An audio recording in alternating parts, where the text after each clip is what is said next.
Hello, my name is Delbert Anderson. I come from Farmington, New Mexico, from the Navajo Nation, Navajo Reservation, and I play trumpet with D-Dad. Yat Delbert Anderson Yanishia, bit atni nishle, klashe abashichin, kintlachitni dashache, todachitni dashanale.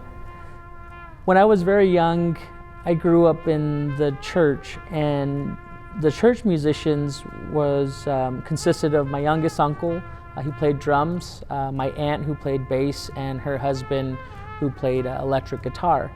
And so my very first interaction with music was going to church very early because they would always have practice, and every now and then they would let me sit in on drums. And so I would say around three years old, I was stomping on the drums and beating on the skins, so to say, and that gave me a very good sort of pathway into music.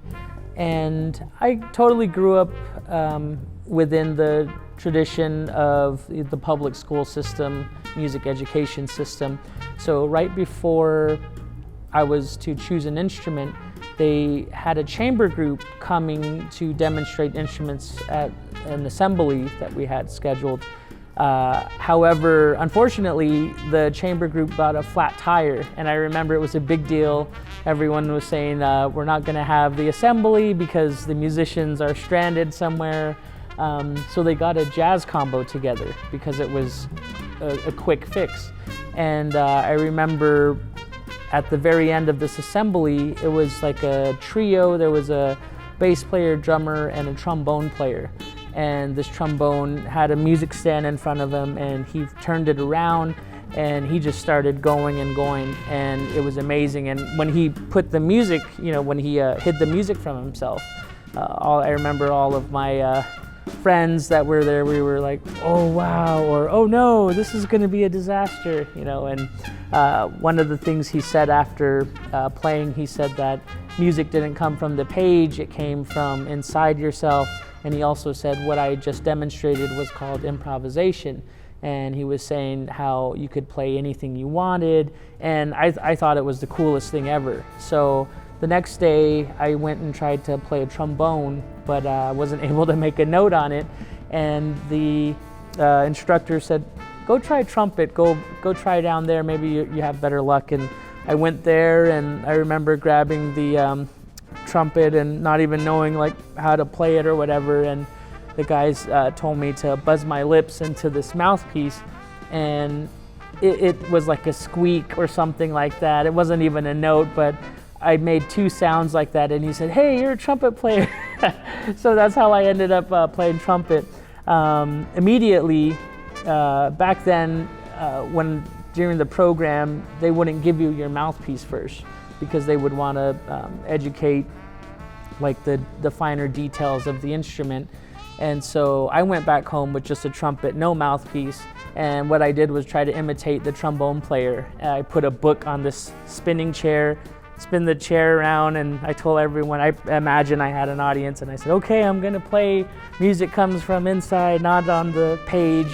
And I just started playing into this, trumpet that had no lead pipe or no mouthpiece, and I felt like, I was doing what I needed to do. And so that started sort of the path of me to, sort of my musical path. I stayed through all the school, grade school, middle school. By middle school, that's when I finally was introduced into jazz music. And I found out what improvisation really was, and solo sections, and I was the only person taking the solos. No one wanted to take them because, technically there wasn't any music written for them. So they really were afraid of that, but I thought that's what it was all about, so I was totally into it. And also by middle school, I was playing with the community jazz band. So there's a photo out there of the trumpet section, and there are all these grown men, and then there's this little guy there, and I was the little guy playing fourth trumpet in community band, and I just really stuck with it. I didn't think I was going to do music as a career or anything like that until way after college, but the only school that sort of took interest at the time was Eastern New Mexico University, and the trumpet professor and the jazz professor were coming to my high school like 3 times a semester and kept telling me like, hey, you need to come, you need to go here. And so they were very helpful. They helped paid for lessons for me while I was in high school, and really putting me on this path that I didn't really know I was on. And I received like an academic scholarship for like $2,000 or something like that to Eastern New Mexico, and my parents were so excited and we were excited, like wow. And I figured 2,000 wasn't really anything, but you know, we were happy. And when I got there, I found out that I actually had a full ride for music, and so it was just kept getting better and better. And so I stayed at Eastern from 2004 to about 2010, studying music education and music performance. And around 2010, I went back home to Farmington area, and from 2010 to 2013, I was really struggling trying to find out what do I do now with my music. And I didn't really want to go right into teaching right quickly. Teaching was more of like a backup plan for me, like something I would do when I'm like older. And but it wasn't happening. And so 2013, I finally started my very own band called the Delbert Anderson Trio, and I've been in that band, and it definitely grew into a company and everything. But 2013 till now, I'm still doing music and never had to really work an 8 to 5 job since then. But 2010 to 2013, you know, I was working in the medical field, fixing like light bulbs for medical equipment. I think they call it biomed. And so I was doing that overnights for 3 years, and what a transition it was, because I actually owe a lot to my teachers and a lot to my mentors at the time, who sort of were counseling me on how to do the switchover from an actual job to a music career. And I just, you know, for example, one of the first things was debt. They were like, make sure you have no debt. So get debt free while you're working and earning money, and just financial management and time management. They really sat with me a lot of those things. And also at the time I was building a family as well, and so they were highly involved in that process. And so I definitely grew up in a very particular way in which I feel like it enabled me to have this a career like this, because I think every musician knows, like, if they play and let's say, make $100 this gig, like, how's that going to pay your rent? How's that going to feed your family? And I think a lot of people get into it a little later on when their lives are already somewhat developed, and whether in the other case, I was kind of developing my life for it, and to go into this. So a lot of preparation and everything, but when I think about it now, it all started off with the instructor who was like, go try trumpet, and so to go back and do all those things, because I had friends too in the grade school. I had this guy, he was a very funny guy. He was saying, let's go play clarinet, and I was like, I don't really like that thing or how it looks or how it sounds. And he was like, no, let's play clarinet. And I was like, why do you want to play clarinet? And he was like, that's where all the girls sit. So I was like, oh, okay. But I never got to trying it, and so it was just kind of there was a lot of things, and I think it just music definitely seems like it chose me instead of the other way around. So.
Thank you. We are the Anderson Quartet. That song was called Where's the Native?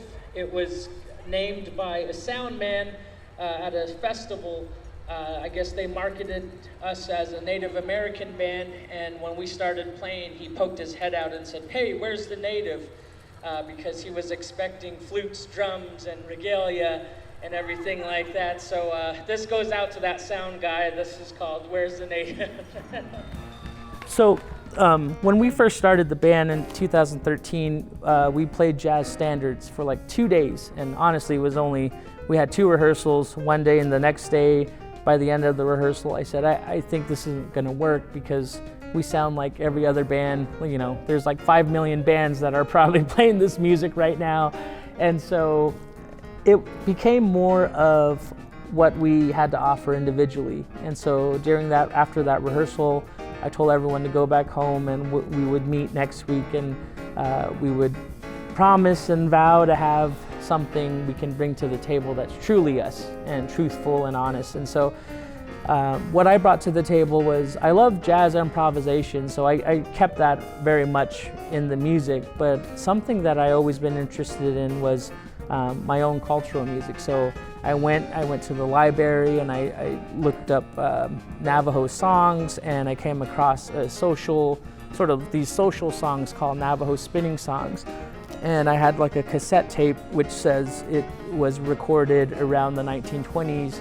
And so I was just trying to find for the earliest type of music from the Dine people, and found out that Dine spinning songs are social songs. So they're meant to be shared with everyone, but also when talking to some of my elders back home, the social songs, these spinning songs, are songs that were written literally about anything. These songs usually came with a lesson involved. It could be how to conduct yourself in public, how to introduce yourself, how to ask a lady to dance. You know, or close your mouth when you're chewing your food, that kind of thing. But you know, it could be literally about anything. And so when I went to the elders, because this was very interesting, you know, we grow up in a time now that the community and everyone's very sensitive, and especially when it comes to indigenous culture and people and music and everything involved with that, you know, appropriation gets really heavy. And so I know it might sound weird, but I just didn't want to be like the Dine man appropriating his own Dine culture. It kind of sounds a little ridiculous, you know, but I went to the elders and I asked them, I said, can I fuse these Dine spinning songs, the sound of it, like I want to be inspired by the sound, and fuse them with like modern jazz, funk. And what they told me was very surprising, because I honestly went in there thinking it was going to be an immediate no, like we can't do that, because that's kind of the idea you get just in general when you look at these things. But what they told me was they sat me down and they said, well, in our time, things were a certain way. In our time, things were about keeping our culture close to us because it was sacred, because there was, at the time they were growing up, there was like looters, there was all kinds of people that were trying to get within the culture and monetize it. And so they were, you know, 10, 20 years ago, they were locked in, like no one could really go into ceremonies, or, you know, they would be very picky on what they would share, that kind of thing. But now, you know, they told me that there's no interest within the youth carrying on this culture or the stories. So now any chance they get for their music to be shared, in whatever way or form, they're okay with it. At the same time, they also said, you're living in a different time than we did back then, and these are your songs, and you do what you want with them. And they said, we definitely did what we wanted to do with them when we were, you know, 20, 30 years ago. And so they gave me the okay to mix and mash these these Dine spinning songs, and it's not like note for note. It's definitely inspired. So they're not like transcriptions that I'm copying directly and putting it with. It's all by design, and it's because if we go too jazz heavy, we lose our Native American listeners. If we go too Native American, then we lose our jazz listeners. So I think the music that you're going to hear is very in between, and a lot of times you can't really tell that it's a Native American melody, but I feel like it's a great way to, definitely a great way to open that conversation. Many people will say, oh, it sounds a little Asian, which, you know, of course we do have the Athabascan type relationship with the Native Americans. So that's honestly not incorrect. But we also have like songs where we pair like chants with this sort of funk backbeat and with jazz chords, and it totally sounds like something different. I mean, it's definitely original, and that's what you know. Going back to the question of the trio of bringing in, you know, something special.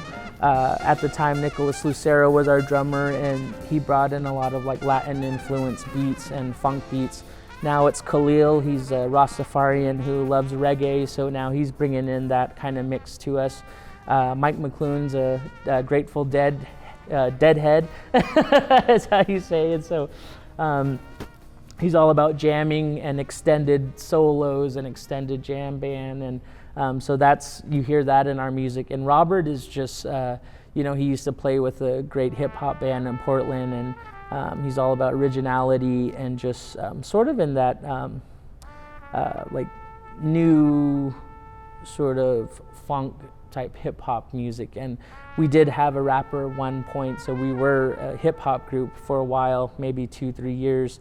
And so to have him come in was just, you know, like a cherry on top. We were already doing stuff he loved, and so everyone is doing what they love, but I think we also found a really good way of pairing that together, and especially with at the forefront sort of putting this Native American melodies up at the forefront of it.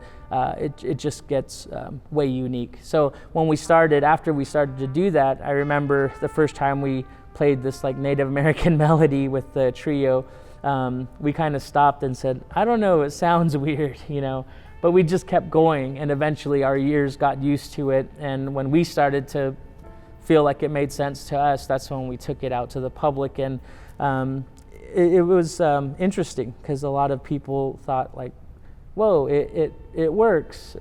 I don't know how it's working, but it works, you know, because we never had a chordal player until Robert joined the group literally like 2 months ago.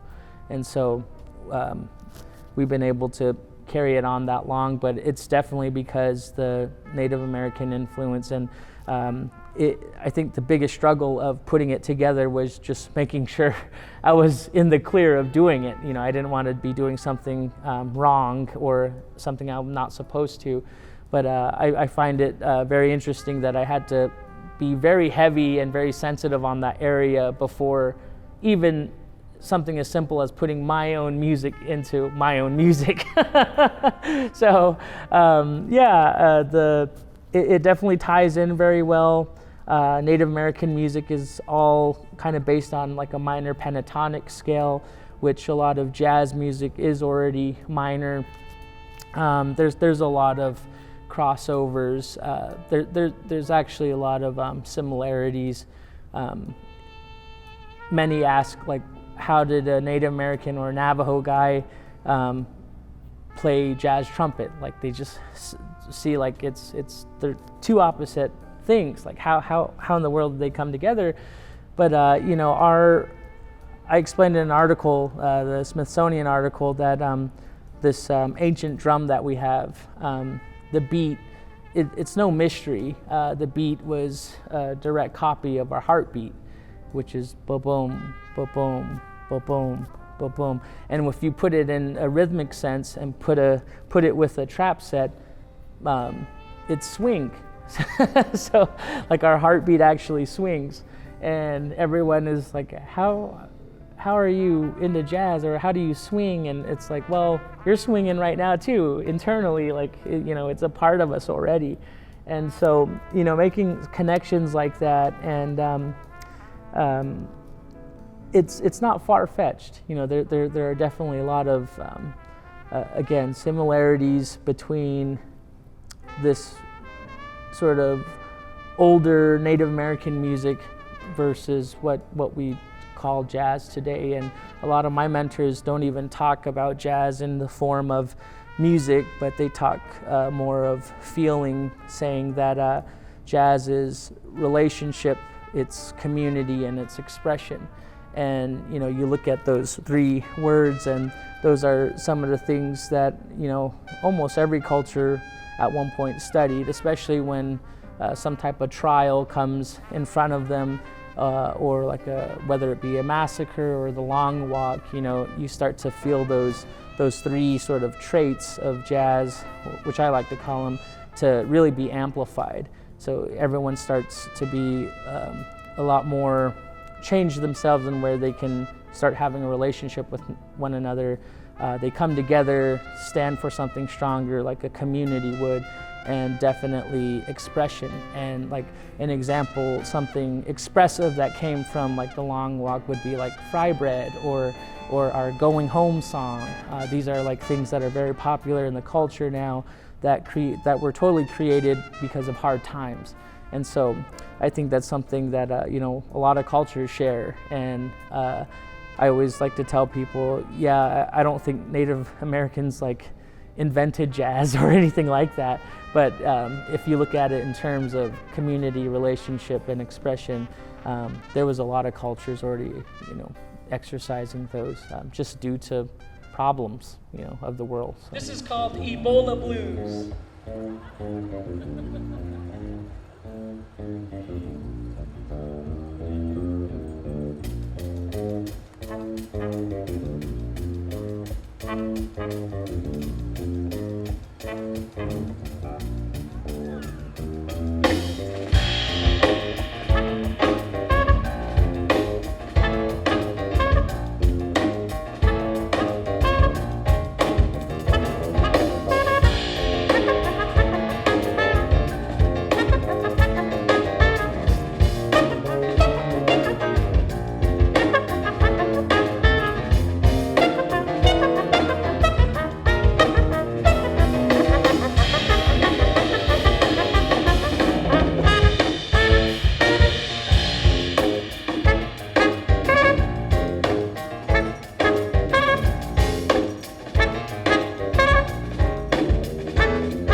Again, that song was called Ebola Blues, but if you go to our website, that song is actually called Inner Outer.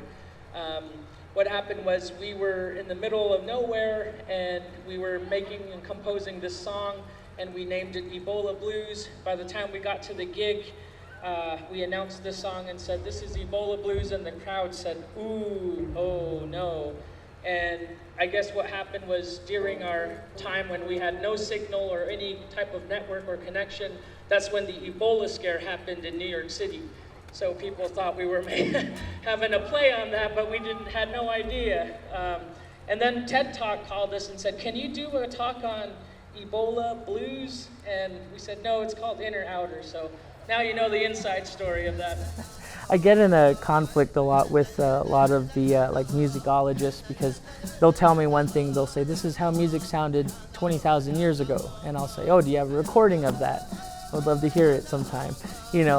So I actually went on my own little venture of trying to find the earliest native or Navajo Dine song that I could find, just based on looking back through the generations that were still alive. And I've been able to get back about 2-3 generations, and the elder ended up humming a song to me, and that song is still played today. And I started to like look for the similarities and difference, and it was way different.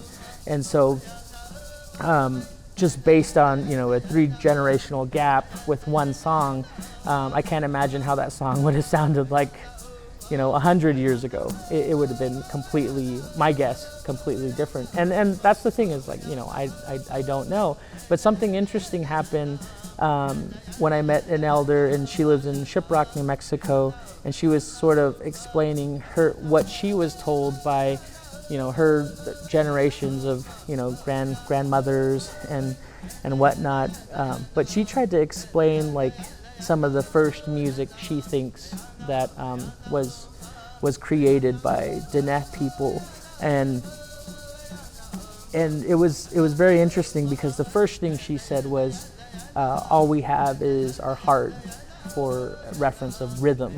Like there was no she said everything, nature, sound, was all very random. There wasn't just one thing out there keeping a good beat. But she said one thing that was very close was like the heart.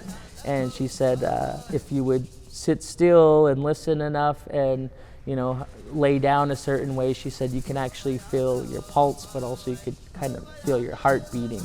And so she said that she thinks that's where we started to first have this drum beat.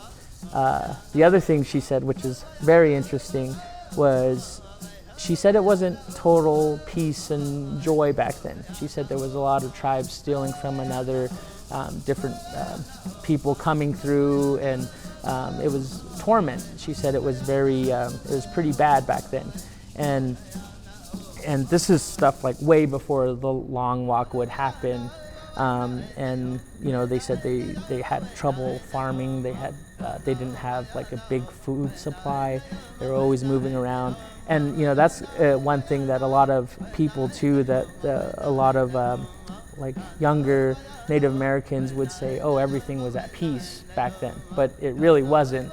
And this elder was telling me that because of those things were happening, and raids and like little tribal wars going on, and I mean even our own tribe fighting against our own tribe, that kind of thing, just because of land or corn or whatever, or sheep or whatever it might have been. And she said that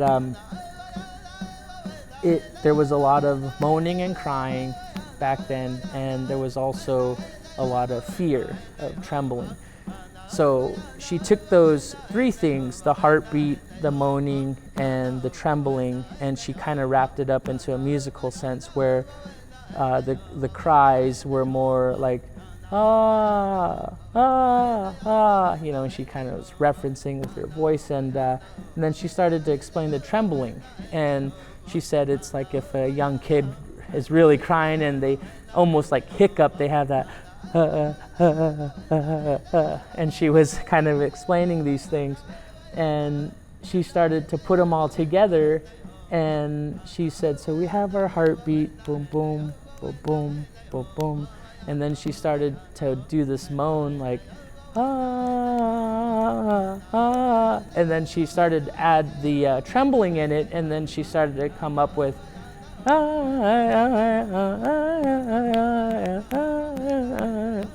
and when she did that, it like kind of all clicked in my brain, like, wow, that's exactly how Native American music sounds, you know. And so this is stuff that, you know, like I said, she had from generations of people before her, and to me that made a lot of sense. It just like clicked, you know. And so I think the drum, like you were saying, is very prominent. And you know, this is just our culture. I'm sure there's, you know, the African story also has starts with drums, I believe. I'm not too sure on that, but even other cultures going like overseas, like Mongolia and all these other places, Russia even, having stories of drums and how like significant the drums were. But one thing I do know for sure is almost every Native American culture here, and First Nations also, they always talk about drum being the very foundation of you know, everything. So it's a very big belief by many indigenous cultures that that language came from the land, animals came from the land, humans came from the land, healing comes from the land, all of these things. And it's right there. I mean, it's kind of one of those things, like it's always influencing no matter how you try, even if you don't want it to influence a part of your music or whatever, it's still there. It's like you can't get rid of it. It's just so ingrained in the culture and also the music. And land is very interesting because I know our group, we started a project called the Spirit Coalescent, which where we would take a landscape and create music, poetry, choreography, and some type of story that, not story, but a description of how that landscape can heal you. And so we thought it was a great idea. We did these 8 paintings. Each one was very different. Like one's a valley, one's a mountain, one's a stream. And we would look at all of these landscapes in a very spiritual way, scientific way. We tried to have like multiple perspectives on it. And we would all gather, and there was about 7 or 8 artists involved in this, all from different art mediums. And we started to really discuss like how the aspen tree heals itself, or what it needs to do, how it needs to die and grow back. And so we really looked at all of these things, and like it definitely had a high spin, like an artist spin on all of the research that we were doing. But at the very end, we would perform this song and perform this art piece with a very clear description of, you know, an example is like with the aspen tree, it would have to die in order to come back. And so, you know, a lot of times we have relatives and different people that pass away, and we're just looking at that first moment of like, okay, they're gone. But, you know, the aspen tree knows that, you know, they have to die in order for another thing to grow. So, you know, looking at it from a nature's perspective, but also artistic, using artistic expression to relay that. A lot of people, like, I remember after our first show, I mean, a lot of them were in tears, but they were saying, like, this is really, the information is correct. It's just like, we just never really thought of it that way. And I think that was the whole point, was to have people look at some of the harder things we go through in life with a different, like an artist spin on it. You know, because like our band, you know, when we get into crunches, I feel like it's the best learning, and best learning you can get, you know, is you going through it right now. So I like to really look at everyone and how they're handling things. Let's just say we got stiffed on a gig or something, and everyone's just like, oh my gosh. And, you know, I really take the time to like, how does this feel? Like, what is going on right now, you know? And but it's definitely like case study work type stuff. But because of that project, we're one of the first bands in U.S. history to get a legitimate partnership with the Bureau of Land Management. So now they have us touring their national monuments and talking about land. They also had a very huge sort of breakthrough in working with indigenous tribes, to where we would learn with their tribes, and I would tell them what we do in our tribe, and we would put it together and either make music or come up with new ways of telling the stories to whoever's interested. And so it's a very interesting project, and I think the relationship's very new, but I think later on it's going to have a lot of effect on that relationship between the BLM and indigenous people. So I think it's something fascinating. It's going to keep growing for sure. This next one is called Heart Passage. It was written for a national monument located in Aztec, New Mexico. It's a sandstone arc, and if you can imagine a wash that just goes right through it, this is what we're trying to convey musically. The trumpet represents the wash. It just stays one note while everyone around it changes. The rhythm section will be moving around, and it just represents like the trees, twigs, rocks that are all around it, but this wash is perfect. There's nothing, it's untouched, and this is called Heart Passage.